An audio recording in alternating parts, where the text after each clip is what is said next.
Isang araw, sa panahon ng tag-init, isang uhaw na langgam ang tumungo sa may ilog para mapawi ang kanyang uhaw.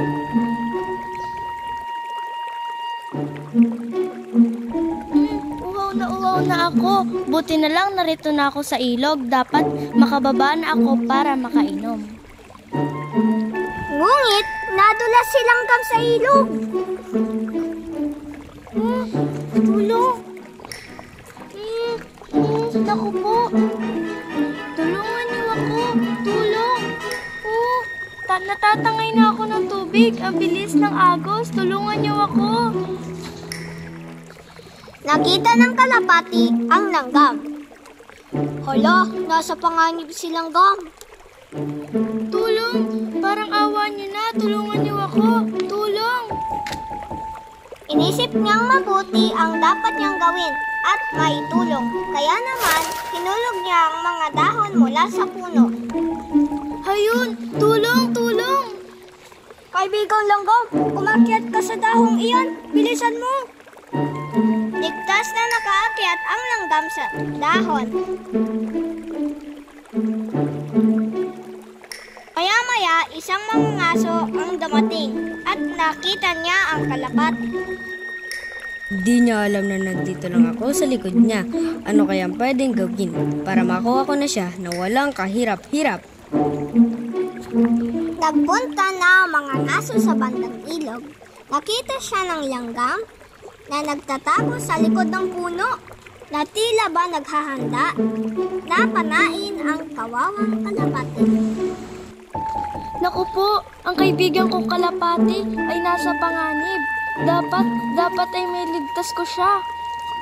Tumakbo ng mabilis ang langgam papunta sa mga aso. Ililigtas ko siya. Kinagat ng mariin ni langgam sa paa ang mga aso. Narinig ng kalapati ang pagsigaw ng mga aso at mabilis na lumipad palayo. Aray! Grabe! Ang sakit! Ano bang insekto yun? Kaibigan langgam, kung hindi dahil sa iyo, ay patay na sana ako ngayon. Salamat! Maraming salamat! Salamat talaga! Haha, wala yon. Iniligtas mo rin ako kanina. Kaya nararapat lang na suklian ko ang kabutihan mo. Masaya rin ako na nakatulong sa'yo. Isang araw, sa isang gubat ay may naglalakad-lakad na isang asong lobo. Gusto makipagkita ng lobo sa kanyang kaibigan na malapit doon. Umagang kay ganda! Napatuloy siya sa kanyang paglalakad, ngunit isang sandali pa ay nauhaw na siya, kaya huminto muna siya. Uhaw na ako! Ang init naman kasi. Kung nakakahanap ako ng tubig, aba, mas maigi. Habang tumatagal, lalo pa siyang nauuhaw. Uhaw na ako. Gutom na rin. Kung nakakahanap din ako ng pagkain, mas maigi. Pero mukhang walang talagang makakain sa paligid. Kailangan ko pang maglakbay para mapuntahan ang mga kaibigan ko. Hay, naku, sana hindi na lang ako umalis amin. Maglalakad muli ang lobo at makakakita ang lobo ng ubas sa sanga ng puno.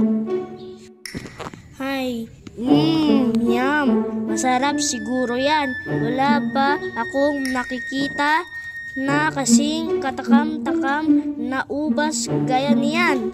Masarap talaga, matatamis. Kahit anong mangyari, dapat ko makain ang mga ubas na yan. Sinubukan niyang abutin ang mga ubas. Paulit-ulit niyang inabot ang mga ito.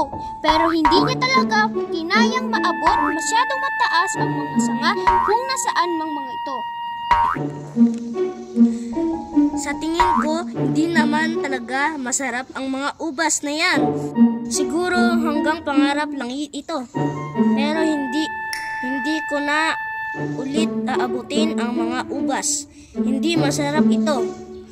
Mukha lang, pero hindi talaga.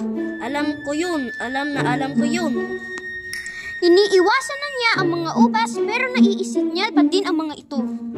Hindi talaga masarap ang mga ubas na yun. Hindi talaga. Sigurado ako. Hindi talaga masarap ang mga ubas na yun. At dahil doon, bakit pa? Bakit ko pa yun kakainin? Galit na galit ang lobo, kaya sinasabi niya na hindi naman masasarap ang mga ubas dahil hindi niya maaabot ang mga ito. Kikita ng lobo ang kaibigan niyang si Tipaklong. Kaibigan Tipaklong, mabuti at nakita kita. Kaibigang lobo, ano ba't naparito ka? Naku, huwag mong sabing ako yayayain mong maglaro dahil hindi kita aatrasan. Kaibigan, mayroon ka bang pagkain dyan? Gutom na ako at uhaw na uhaw. Sa daraanan ko ay may nakakita akong ubas. Di naman tiyak masarap iyon. Kaibigan, alam mo namang maghapon lang ako talon ng talon dito sa gubat. Napakasaya kayang maglaro. Laro dito, laro doon. Hay, ang sarap maglaro. Nalungkot si Lobo habang tinitiis ang uhaw at gutom. Pabalik na sana siya sa kanila para umuwi. Pero bigla niyang nakita ang ubas na kanina ay hindi niya makuha. Dala ng isang kalapati habang mataas ang lipat. Aba, huy, kalapati! Bakit mo ninanakaw ang aking ubas? Galit na galit si Lobo dahil ang masarap sana niyang pananghalian ay hawak ng kalapati. Napahinto ang kalapati at tumapo sa isang puno habang kagadkad din ang sanga ng ubas. Ano kaya ang sinasabi ng hambog na lobo na ito? Yan ang nasa isip ng kalapati. Lumipat na ng mataas ang kalapati pero sa galit ni Lobo ay sinundan niya ito. Kaibigan, saan ka pupunta? Hintay! Pero sinundan na ni Lobo ang kalapati at mabilis na tumakbo. Sinundan din siya ni Tipaklong na patalon-talon. Samantala, nakarating na si kalapati kung saan naroroon si Langgam. Kaibigang kalapati, aba mukhang masarap ang iyong pananghalian. Oo naman, kaibigan. Yun nga lang, ako'y naiinis habang pauwi. May nakita kasi akong isang lobo na hambog. Palain mo bang sa kanya daw itong mga ubas at ninakaw ko sa kanya? Aba, ako ang nakakita at nakakuha tapos ay aangkinin niya? Habang nagkakwentuhan si Langgam at si Kalapati ay narinig nila ang malakas na sigaw sa labas. Huy, kalapati, lumabas ka dyan. Ibalik mo ang mga ubas ko. Hay, ang bilis mo naman tumakbo.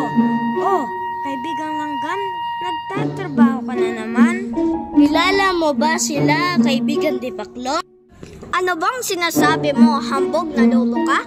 Paano magiging sayo?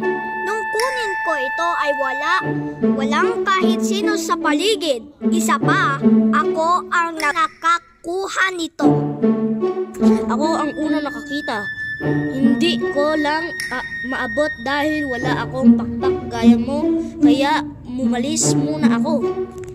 Nahihiyaman ay inamin ni Lobo na hindi niya naaabot ang mga ubas. Ayun, kaya naman pala. Tapos ngayon, ako yung sisisihin. Sana ay nagtiyaga ka. Ginawa mo sana ang lahat para makuha mo ang iyong nais. Tapos ngayon, na nasa akin na ay iyong aangkinin, hindi naman ata yun maaari. Ako ang naghirap para makuha ang matamis na ubas na ito. Nagutom akong bigla sa paghabol sa inyo, kaibigang lobo. Kaibigang Langgam, baka may pagkain ka dyan. Pahingi naman.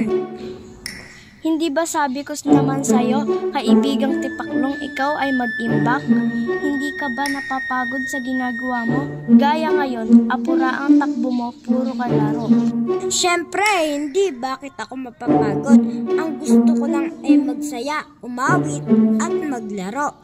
Kaibigang langgam, wala ka na kasing oras sa lahat. Puro ka trabaho. Ngayon lang yan, pagdating ng taglamig ay magsisisi ka.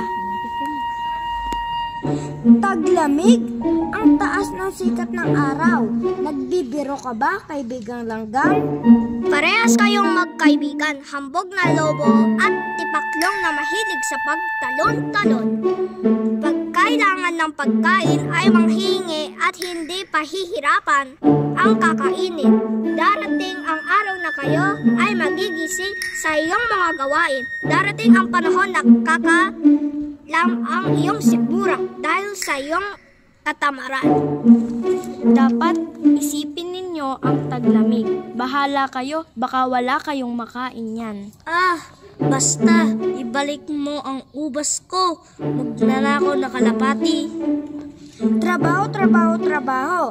Ang damot mo naman, kaibigang langgam. Hay nako, kaibigang langgam.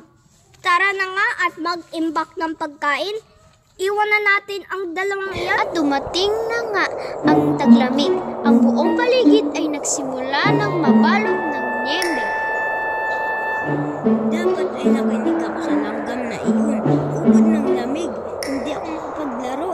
Hindi ako makapagsaya. At nagugutom na din ako. Sa kanyang tahanan ay nilalamig din habang gutom na gutom si Lobo. Nakakainis. Sana ay nakinig ako sa kalapati iyon na dapat ay magtiyaga ako at kay langgam na dapat ay mag-impok ng pagkain. Sana na ay hindi ako mainipin. Dapat ay magtiyaga ako sa pagkuha ng pagkain. Sa gutom ay lumabas sila ng kanilang tirahan at hindi sinasadya nagkasalubong pa sila sa daan. Pareha silang pagpunta kay Kalapati at kay Langgam. Kaibigang lobo? Kaibigan tipaklong, saan ka patungo? Nakakahiyaman. Papunta ako sa tirahan nila langgam. Gutom na ako. Ako din, kaibigan, nakakahiya tayo. Nakarating sila sa tirahan ni Langgam at Kalapati. Langgam, baka may makakain ka dyan. Pahingi naman. Aba, at may hambog tayong mga bisita, langgam. Pati baka may extra kang pagkain. Gutom na kasi kami at ginaw na ginaw. At bakit naman namin kayo tutulungan? Anong ginawa niyo buong tag-init? Buong tag-init nagsipag ako at pinagtawanan mo pa ako. Tama si langgam, buong tag-init, nagtiyaga kami. Bakit naman namin kayo tutulungan? Pinaghirapan namin ang aming mga kinakain. Dapat ay inisip ninyo ang paparating na taglamig. Ay naiinis sa dalawang hambog, binigyan pa din nila ng pagkain ang lobo at ang tipaklong. Ito, yan lamang ang maitutulong namin sa inyo. Sapat lang hanggang matapos ang taglamig ang nakaimbak naming pagkain. Sana ay maging aral sa inyo ang nangyari na ito. Tulungan ang nasa kagipitan at kapahamakan. Maging mababang loob kayo. Magsipag at magtrabaho para may makain. Sabi nga, kapag may sinuksot, may madudukot. At sinarado na ni Kalapati at Langgam ang pinto ng kanilang tirahan. Umiiyak na umalis si Tipaklong at Lobo habang kinakain ang pagkain na ibinigay sa kanila. Iniisip kung hanggang kailan kakalam ang kanilang sikmura.